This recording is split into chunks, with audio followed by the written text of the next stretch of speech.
अस्सलाम वालेकुम dear students, welcome back to chemistry class. आज हम पढ़ेंगे importance of equilibrium constant. Equilibrium constant क्या होता है? केसी जिसे हमें कहते हैं।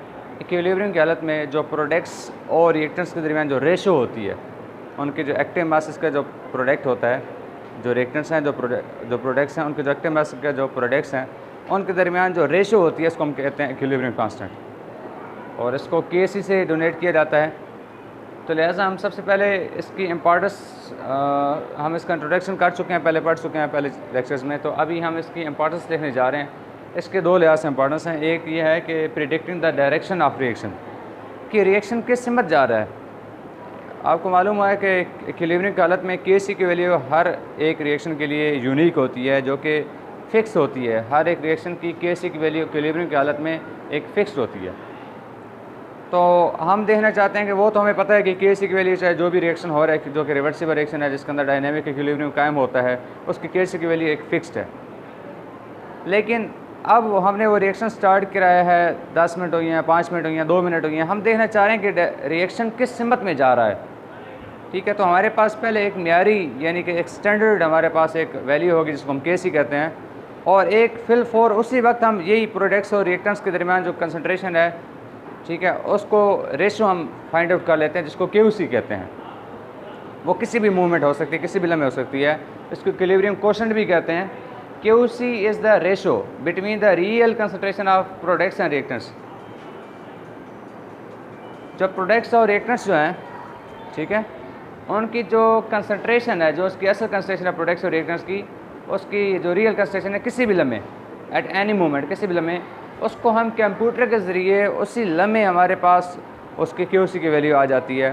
प्रोडक्ट्स उसका जो फार्मूला बनता है, नीचे जो रिएक्टेंट्स एक दूसरे के ऊपर वो डिवाइड होकर हमारे पास उसकी ख़ास वैल्यू क्यूसी की होती है, वो उसी लम्हे की आ जाती है। कंप्यूटर लिखा हुआ है, कैलकुलेटेड नहीं लिखा हुआ। कंप्यूटर का मतलब कि हम कोई रिएक्शन हो रहा है तो उस रिएक्शन के अंदर वो जो चीज़ डालते हैं जिसके ज़रिए हमें कंसनट्रेशन प्रोडक्ट्स और रिएक्टेंट्स की मालूम होती हैं, तो वो उसको कंसनट्रेशन फाइंड आउट भी कर लेता है और फार्मूले में लगा के हमारे पास वो जो क्यूसी ख़ास वैल्यू होती है वो भी आ जाती है। उस क्यूसी वैल्यू को हम केसी जो हमारे पास इक्विलिब्रियम की हालत में जो होता है उसके साथ कंपेयर करेंगे तो हमारे पास पता चल जाएगा कि रिएक्शन फारवर्ड है या रिवर्स है।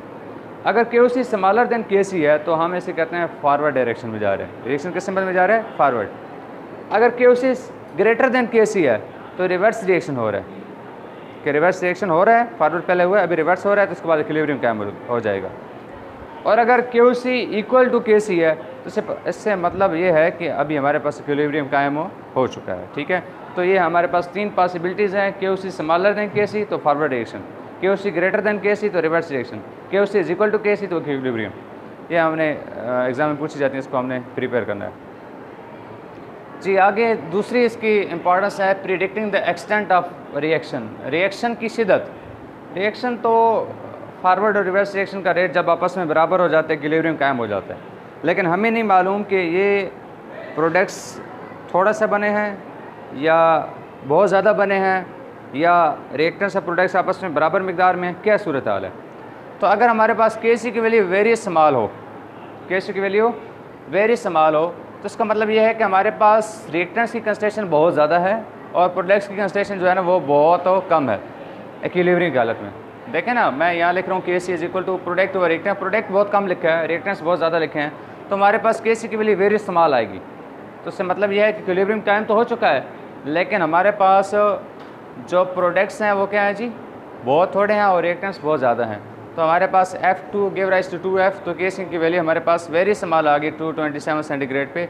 ठीक है, तो इसमें मुराद ये है कि हमारे पास ग्रेटर कंसंट्रेशन ऑफ रिएक्टेंट्स और लोअर कंसंट्रेशन ऑफ प्रोडक्ट्स। केसी की वैल्यू स्मॉल तो प्रोडक्ट्स कम, और प्रोडक्ट्स कम तो रिएक्टेंट्स ज़्यादा होंगे, यानी कि अगर केसी छोटा है तो प्रोडक्ट्स भी कम होंगे।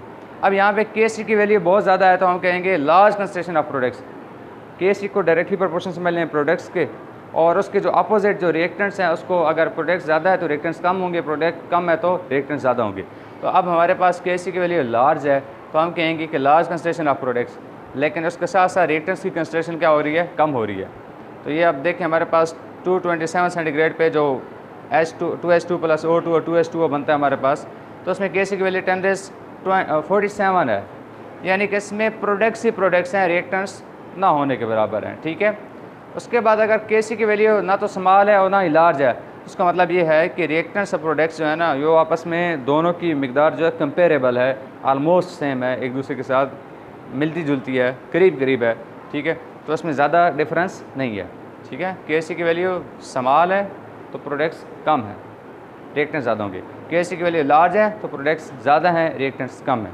के की वैल्यू नीदर स्मॉल है नॉर लार्ज है तो दोनों की कंपेरेबल अमाउंट है।